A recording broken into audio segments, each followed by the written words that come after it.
Do you want to level up your year? Whether you're watching this video at 3 AM at the beginning of 2025, or if you're just sitting on the toilet somewhere like 5 years from now, I'm going to be showing you guys 15 ways to level up your year.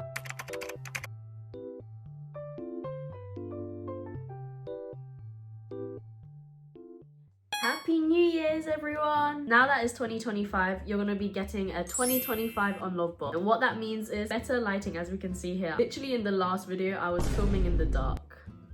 So, the first thing that you need to do is an everything shower. By starting this year with an everything shower, you're pretty much washing away your last year's self and starting the year with a clean slate. For me, my everything shower pretty much consists of deep cleaning my hair, double shampoo. I also like to use a hair mask as well. As for body care, I pretty much just use like a Dove soap, Dove body scrub. Just follow up with a body wash after that.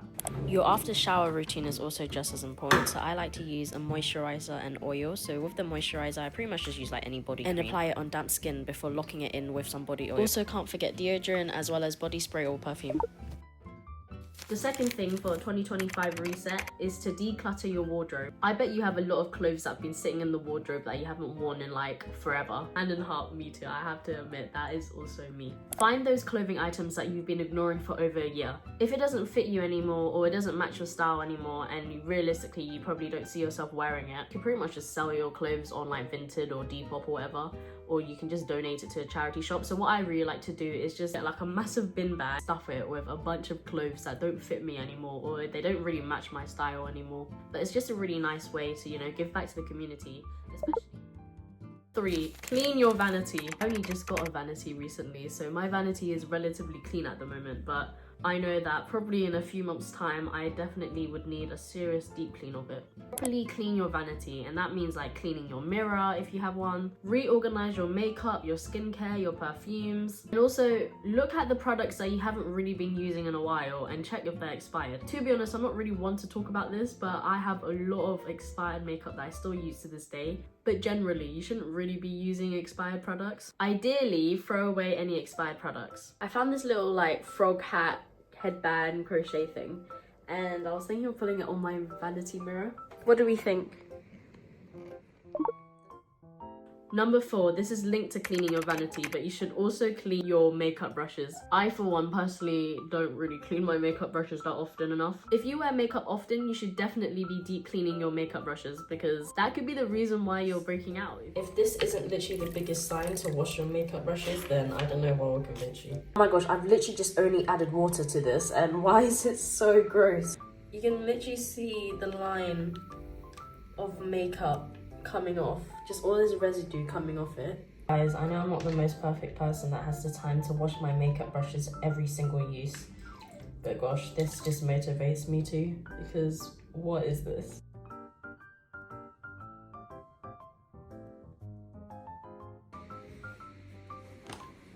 I'm just leaving them to dry on a clean towel. I put the brushes like backwards and forwards so the bristles don't touch each other whilst they're drying. The brushes are now back to fluffy mode. They're now brand new and looking soft. Oh, look how fluffy that looks. And my sponges are nice and dry and clean. Look at the difference. In addition to washing your makeup brushes, number 5, clean your hair brushes. This is a random thing that I feel like not many people do. Naturally, your scalp produces oils, right? And I don't know, you might add certain products into your hair as well, which after you brush your hair, those products and oils will literally go into your hairbrush. So definitely for the new year, wash your hairbrushes. So that will include removing hairs from your hairbrushes and then maybe even deep cleaning it, like actually using soap and water to clean it properly. Number 6, organize your desk. And I mean properly deep clean your desk, wipe away the surfaces, reorganize it. Even though I use my desk a lot, it is like one of the messiest places on earth. I swear, my desk just gets so messy every single day. I think it's because I just use it so often. If you're in school or if you do work on your desk in any way, having a cleaner desk will just improve your productivity so much and it will give you a clearer mind.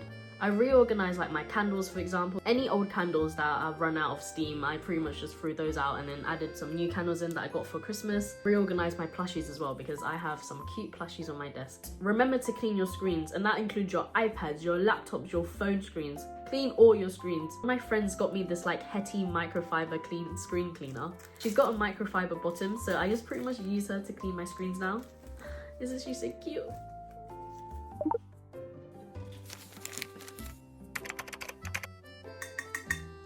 clean your water bottles. Clean girls of 2024 will tell you how to wash your hair, how to do your body care, everything like that.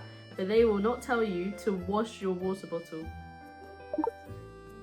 Self-care is not only in your mind, but also a physical thing. So what I really like to do is use a sheet mask or a clay mask, any sort of face mask. It just feels so calming and nice. Put a candle on. Pretty much treat your skin to a luxurious spa session by putting on a face mask, because your skin has been through a lot last year. I would recommend using like a clay mask because it actually goes deeply into your pores and allows your skin to rejuvenate and actually reset your skin.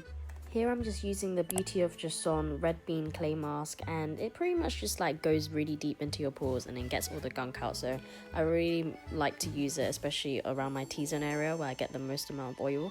And I've noticed as well that this has helped clear out like a lot of my pores, and when I have like bumpy skin, it helps with that. I kept it on for about 15 minutes and then I washed it off. But one thing to know about any normal clay mask, they are quite messy to wash off. Because it's 2025 now, I also followed up with a sheet mask to extra hydrate my skin.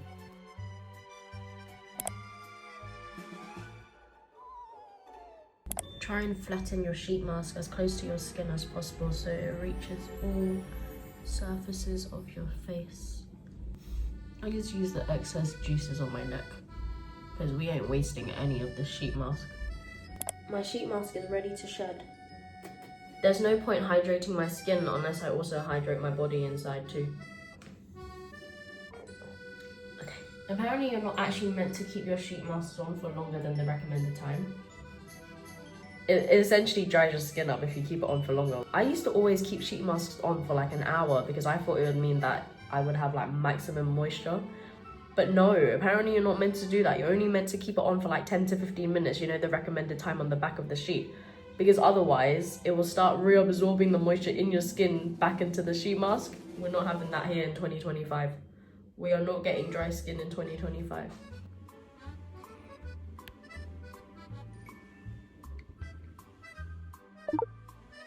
Number 9, we've talked about things that you could do for your mind and body externally, but what about internally? I don't know about you, but 2024 was a year of, let's just say, big back activities. I ate a lot of processed and unhealthy food, and I'll admit it, I did. I was unhealthy. Everyone talks about how important your gut health is, and it's literally linked to so many things like your hair health, your acne, your mind, literally everything. So, let's start the year with eating something healthy. You can find lots of healthy recipes online on like TikTok or whatever, but here I'm just making some breakfast and I'm making some Greek yogurt with just a bunch of like fiber stuff because I really do need to eat more fiber. So there's just a bunch of like granola, flax seeds for protein, and then also just like a bunch of nuts. I added some peanut butter, but you can obviously add like other alternatives like honey or vanilla extract. Then for dinner, I wanted to try and make kimchi fried rice for the first time. I had some extra kimchi in the fridge, so I thought I might as well like use it to make kimchi fried rice. And apparently kimchi is like a really good probiotic food, so it's really good for your gut essentially. I freestyled this because I didn't really follow a recipe online. I chopped up some onions, threw them in there with some oil in the pan, and then added some Vietnamese pork. I ran out of gochujang paste, but luckily I had bought another box like right before this, so fortunately I was able to just use that one. Added a dollop of that and then also some garlic paste. One of my biggest tricks is to literally pre-make like a bunch of rice and then freeze it into like mini cup sizes so then I can microwave it and then eat it again later. So here I pretty much just microwaved a bag of rice that I had that was in the freezer and then added that to the pan. Then I added the kimchi juices with some kimchi pieces in there. I added some salt and pepper as well, but I think I definitely added way too much pepper because when I was eating it, it was quite peppery and I don't really like the strong peppery tastes. Of course, it's not kimchi fried rice without a fried egg on top, so I made a fried egg and I absolutely love eggs. Finally, I finished it all off with some seaweed toppings and then also sesame oil. So what do we think? This is my first time ever making kimchi fried rice and I freestyled it as well. It was pretty delicious, but it could never top my favorite Korean restaurant. They just make it so good. If you really want to reset yourself physically for 2025, think of ways that you can reset yourself internally as well. Oh my gosh, does that mean I can't be eating bodak noodles anymore? We're on double digits now. Catch up on those chores that you've been avoiding to do because you don't want them looming over you for the rest of the year. Look around you. How messy is your room right now? If your room is really messy, deep clean your room, and I mean properly deep clean it. Wipe away the surfaces like you wiped away your desk hopefully earlier. sure to wash your bedding as well, because you deserve to be sleeping on some fresh and clean bed sheets this year. If you need any motivation of deep cleaning your room, don't worry girl, I got you. Literally my very first video is me tidying my room, so if you need motivation to tidy your room, just watch that video in the background while you do it. I feel like we've talked about ways to reset your physical life, but what about your digital life? Most of the things that we consume online will obviously affect you mentally and physically in the real world. So being able to reset your digital life is essential for this 2025 reset. Clear out your camera roll. How many times have you gotten that notification from Apple saying that your storage is too full and you need to delete some photos? Nobody really has the money to be buying the extra iCloud storage that they sell to you like literally every month. So come on, it's time now that you properly clear out your camera roll. I'm sure a lot of us have duplicate photos or literally the same photo where we're doing the same exact pose, but it's just a little bit different. Yeah, delete that. Anyways, I'm starting off with screenshots because most of the screenshots I have are really old and I don't really need those pictures anymore. Yeah, I'm gonna have to probably blur everything because I'm gonna dox myself otherwise. Do a social media cleanse. If you've ever engaged in like any negative accounts, block them. Get them out of your way. You don't need to see them anymore. You literally have the control to be able to get them out of your sight. I'm an exception, guys. Don't unfollow me, please. Massive disclaimer though before you do anything. If you're gonna unfollow someone and they follow you, make sure you remove them as a follower, because we're not having this weird vibe in 2025 where you unfollow someone but then they're still following you. Don't be that person, please. Let's do some unfollowing.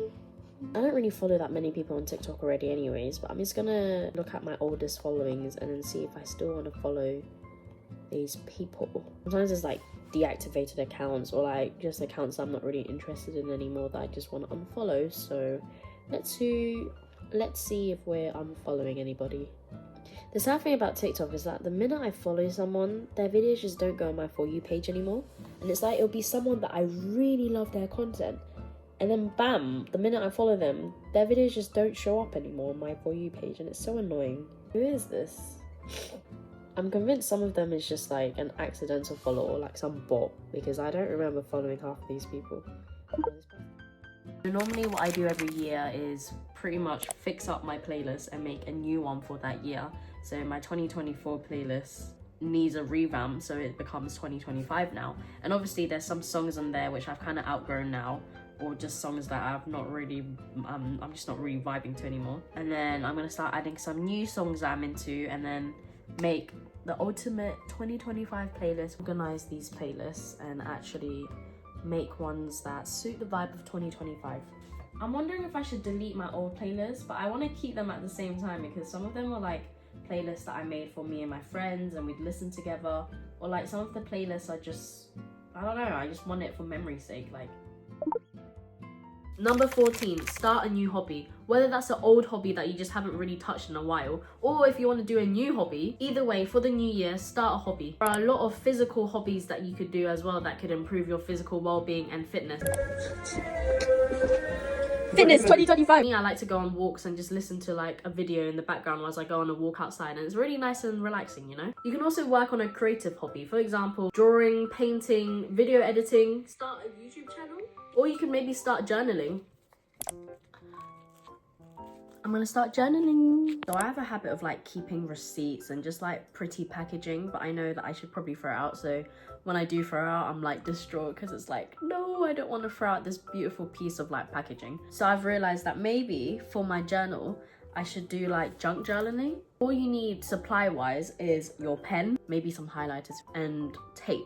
That's pretty much all the supplies you need, and then whatever you want, essentially, whatever junk you have, you can just add it into your journal. So I've seen people use like receipts, just like literally random stuff. This is gonna be one of my favorite new creative outlets this year.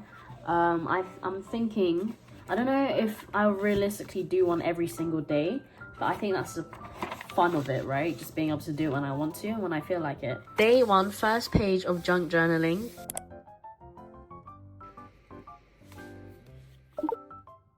Now that you've reset yourself physically, mentally, and digitally, let's think of ways to visualize our 2025. Visualize what you want to get out of 2025, what your new year resolutions are, what your goals are for the year, how you want to see yourself at the end of the year, and put that mental image in a physical form. Creating a vision board will allow you to start the new year with clear intentions of your goals and dreams.